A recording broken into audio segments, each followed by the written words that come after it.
In this video, we'll walk through the centering and calibration process for Park Tool professional wheel truing stands. Park Tool truing stands have been an industry standard for over 50 years, and their basic design has stayed consistent over the years. The process we'll be outlining applies to most Park Tool professional wheel truing stands, including the TS2, TS2.2, TS2.2P, TS4.2, and the TS2.3. Stands not covered by this video include the TS4, which has its own video and instructions found here, the TS3, which has text instructions found at parktool.com, and Park Tool consumer level truing stands such as the TS8.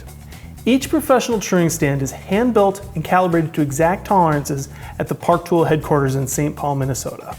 It is possible that from heavy use in a shop or rough handling during shipping, the calibration can be thrown off. But it's important to understand that wheels can have their own issues that can impact whether the wheel appears centered between the caliper fingers. Axles may not be exactly concentric. Worn axle threads can be especially problematic. And for hubs using 6-sided lock nuts, the flats on the lock nuts are unlikely to be aligned left to right, and this can shift the wheel slightly in the stand. The rim radius then multiplies any anomaly at the hub, and that can affect the centering at the caliper fingers. These factors, along with the many moving parts in a truing stand, is why one dished wheel may appear perfectly centered in the stand, but another dished wheel may appear slightly off. This is also why the most accurate and effective way to dish a rim is using a dishing tool such as the WAG-4 or WAG-5. We are now ready to walk through the procedures, starting with centering the uprights.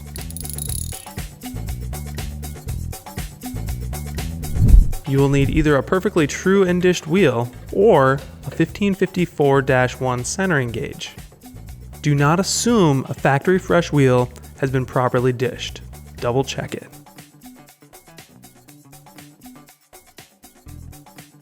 Loosen the set screw on both collars.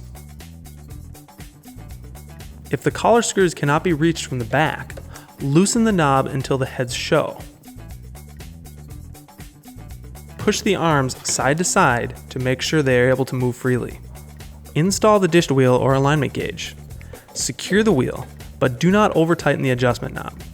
Excessive tightening of the upright knob will cause the uprights to flex, resulting in inaccurate centering or dish. Adjust the arms left or right until the rim appears centered between the base uprights.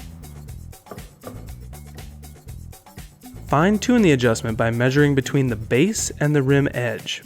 Adjust until there is equal distance on each side, within a margin of error of about 1 millimeter.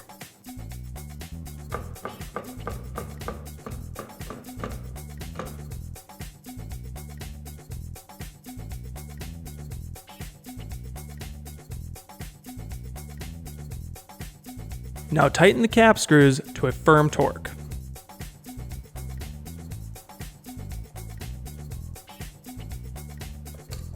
If you are working with an older stand, there will be a set screw, and you can tighten that to a medium torque.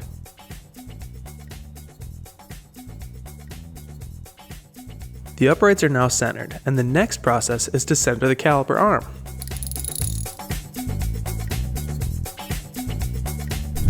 Before we begin, check the calipers for free movement. Use the nut to make adjustments if they do not move freely.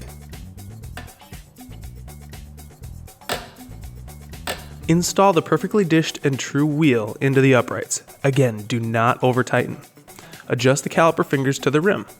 If the rim does not appear centered between the fingers, the entire caliper arm can be moved left or right using the two nuts at the base of the caliper arm.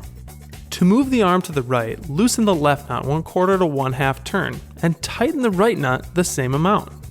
Reverse the process to move the caliper toward the left. Repeat as necessary. Take care to turn the lock nuts equally so as to not over-tighten or loosen the caliper arm.